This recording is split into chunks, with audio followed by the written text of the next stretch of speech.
Hello and welcome, friends. The fact that you're watching News Sunday shows how seriously you take what's happening around you and the country. So let's have an engaging news conversation over the next half hour.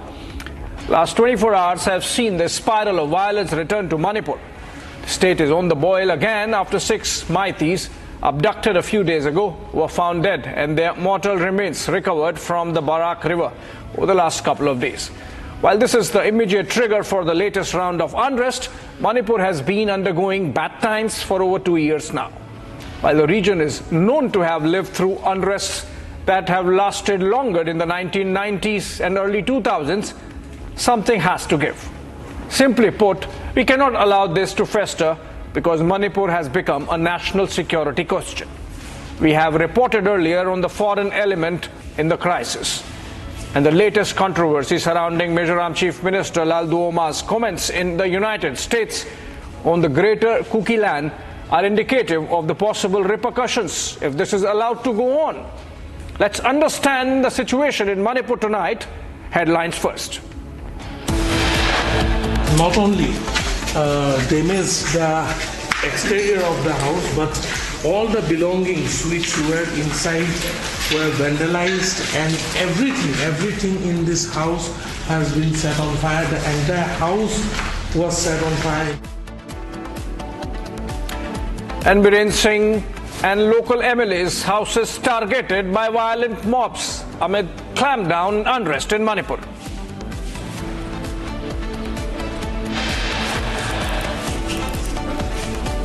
Amid tensions in Manipur, Home Minister Amit Shah holds key review meeting in Delhi. He will chair key security review meetings with top officials tomorrow as well.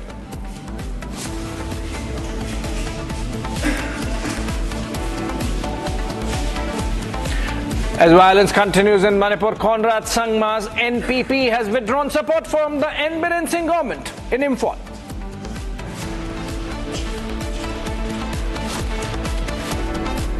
Delhi Minister and senior AAP leader Kailash Gehlot quits party, says controversies like Sheesh Mahal plaguing the AAP reputation. Nigeria honors Prime Minister Narendra Modi with its highest civilian award, the Grand Commander of the Order of the Niger.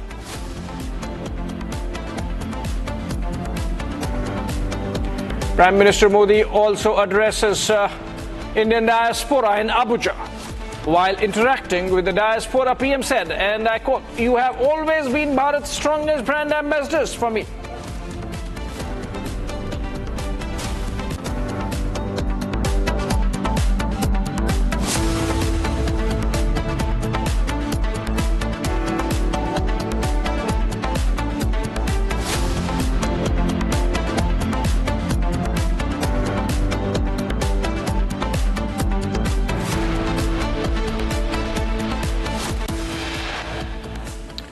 All right, friends, we have seen how the situation has panned out in Manipur in the last 24 hours with the homes of important people there in Imphal, including that of Chief Minister N. Biren Singh, being targeted by restless Meitei mobs after those 6 Meiteis abducted over the last week. Their bodies were found from various places, including floating in the Barak River. In fact, this targeting of those VIP homes, including sitting ministers and MLAs, clearly shows the kind of frustration that's building up in Manipur on all sides. Let's look at the developments of the last 24 hours and then I'll come back for a conversation. Manipur hurled into a fresh spell of anarchy and chaos a day after the mortal remains of 6 abducted Meitei people, including women, were recovered. A mob tried to storm the residence of Chief Minister N. Biren Singh, while there were multiple reports of furious protesters targeting the properties of ministers and MLAs.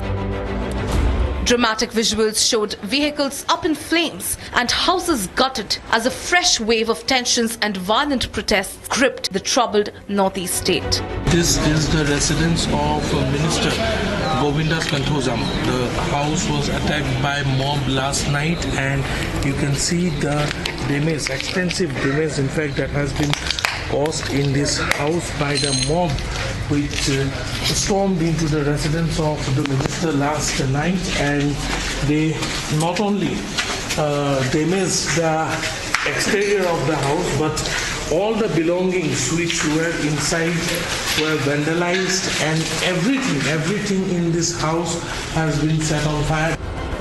As tensions escalated, the Chief Minister came under fire from his cabinet colleague.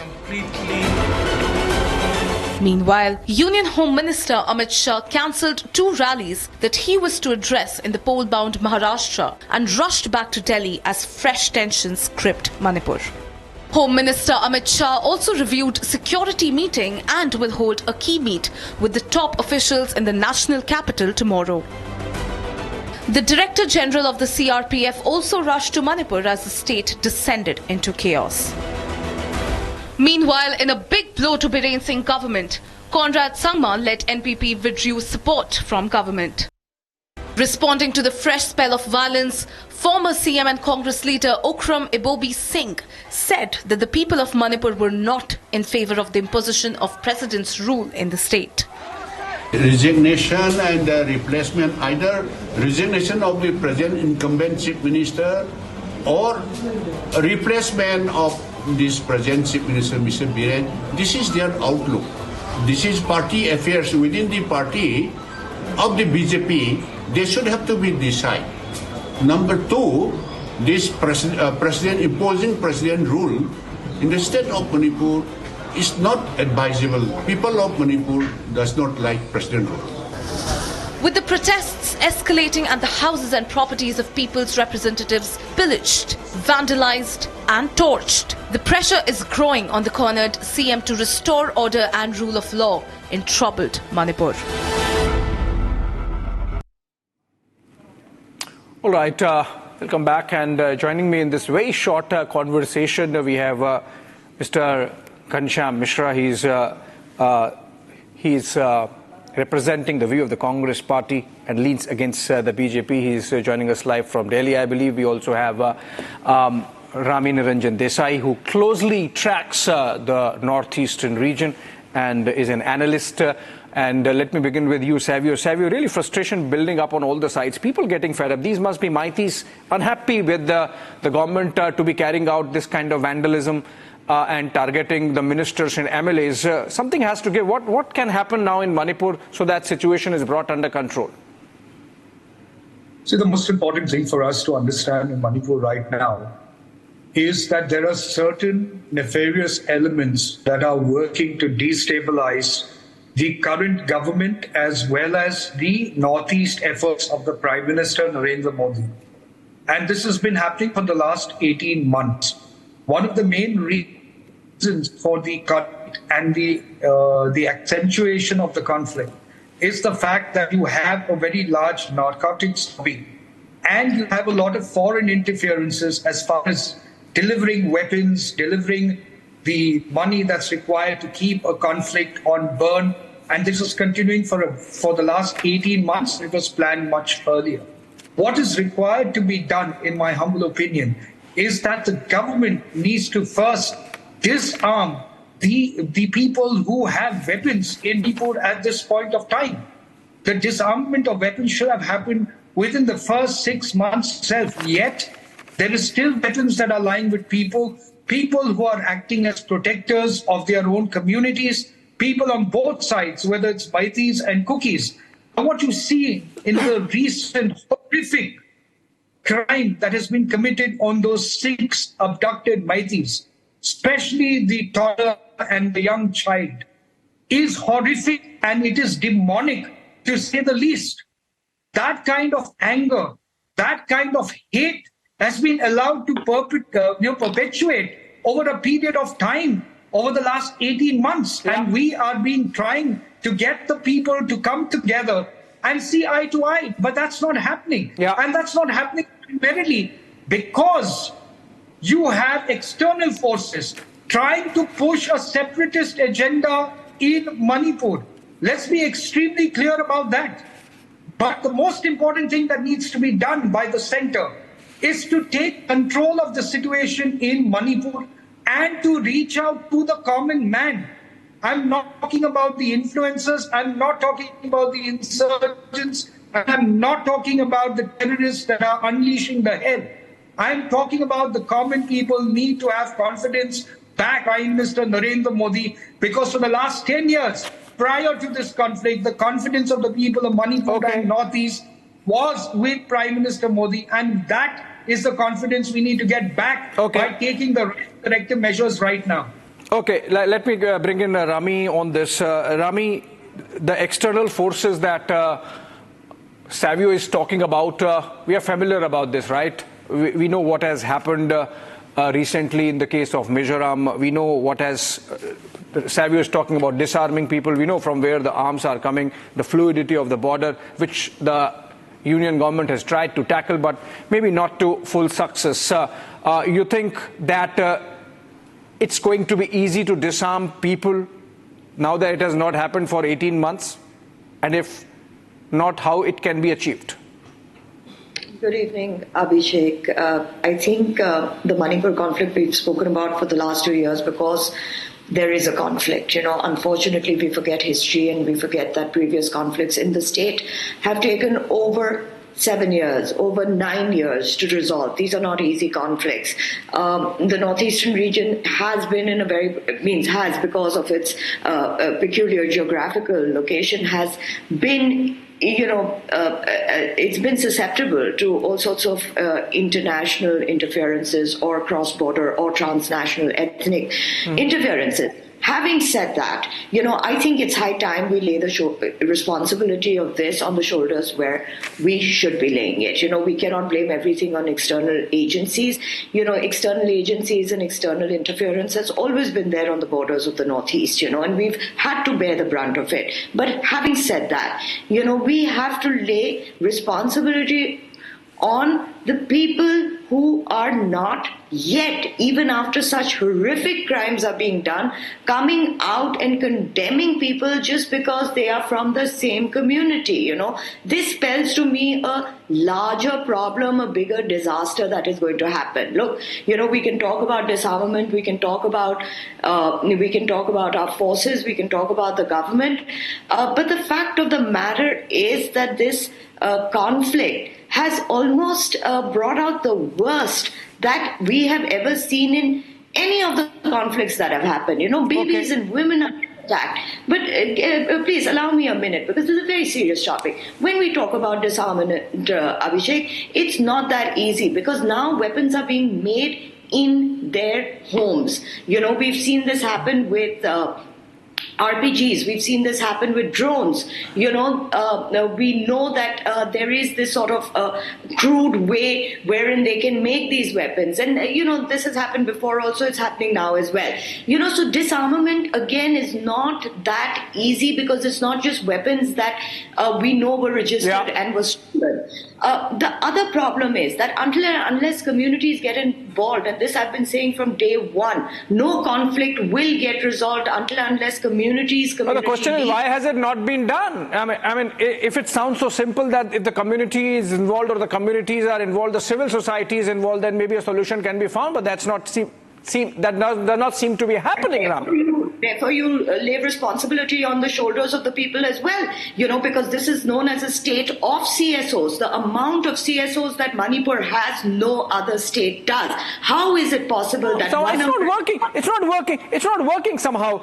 Gyanendra Mishra, can the Congress come out with something more than fishing in troubled waters, saying that, okay, fine, our MLAs would also resign if there can be an election? You think this is the time for holding elections in Manipur in the kind of crisis we are seeing, the kind of violence and unrest we are seeing? No, Abhishek, so see, the situation in Manipur is the gravest concern for all of us. And it looked like an abject failure, if I can say, of the ruling dispensation to address this burning issue with the sincerity and commitment it deserves. I don't understand. So first of all, I just fail to understand that why the Honorable Prime Minister has made an ego issue out of it. That till today, after 18 months of unabated violence, There is not a single statement from the leader of the country, not a single visit of the leader of the country, such an influential and prominent and well-respected leader, if I can say. His personal attention would have been made a difference as far as addressing this burning issue is concerned. See, for the last 18 months, we are conveniently talking about it has an historical context, it has an ethnic context, it has an boundary context. But how long we are going to give these alibis without understanding that it is seemingly a complete failure on the part of ruling dispensation to engage with the people, stakeholder in the right honest to address this issue and find a solution. Otherwise, this unabated violence is going on and on. And give me one sec. Yes. And you see, I don't recall, Manipur is not unfamiliar with these kind of crises.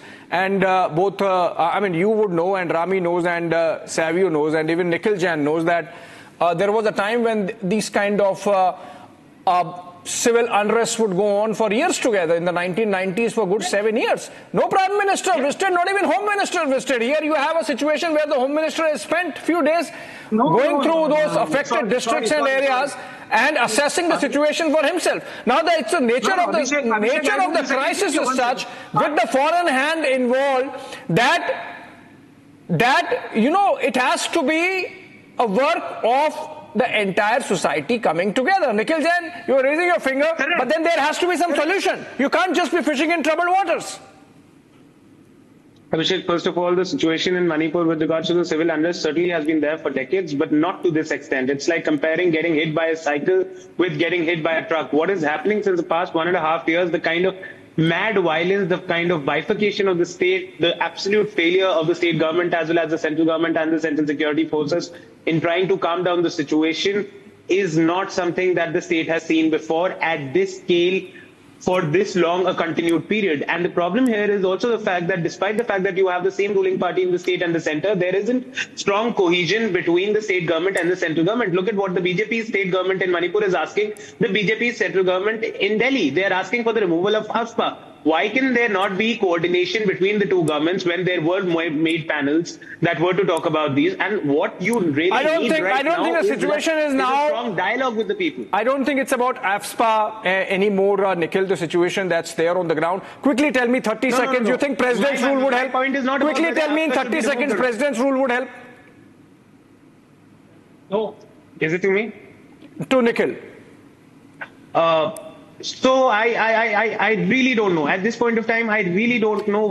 Savio, you think President's rule would help? Quick answer.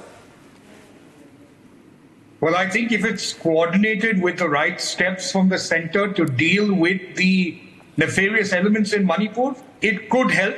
But right now also we have a BJP government at the state and the BJP government at the center, which are working together. So I don't know how the president's rule is going to make much of a difference. But yes, if there's going to be complete control in the hands of the armed forces to deal with and bring the people to the top table, the communities, as Rami was talking about, then yes, it might help. Rami, you think the community organizations would feel more confident if there is president's rule, a short bout of it, given the fact that there is already a situation where an NDA ally has withdrawn support from the Biren Singh government and there is a veritable crisis in terms of the stability of the government already? Look, I want to answer a couple of questions before this. My panelists previously said that we haven't seen a conflict of this gravity before. It tells me exactly how much you know about Manipur, because 700 people died in the 90s conflict between the Kukis and the Nagas. Sir, I think you will have to also take responsibility of the fact that Sioux agreement, by which order we have these amount of weapons out in the open, was also signed by your blessings. We will also have to take responsibility the fact that not 1 inch of border control was implemented or fencing was done under the decades of Congress rule in Manipur, knowing that this sort of situation has happened. So I think instead of washing your hands off, what we are now seeing the consequences of, I think we have to start accepting that let's not play politics in this. Let's look at this from now a humanitarian lens, because there are babies and women who are being killed. Yes. This is not and both the sides. Anymore. This is about, having some sort of balance come back amongst the people in Manipur. So I condemn this sort of politicking, whether it's on a debate or anywhere else, because these are babies who are dying now. Yeah, absolutely. Number two, let me say this, Rami, quickly, 15 seconds, quickly. I have to.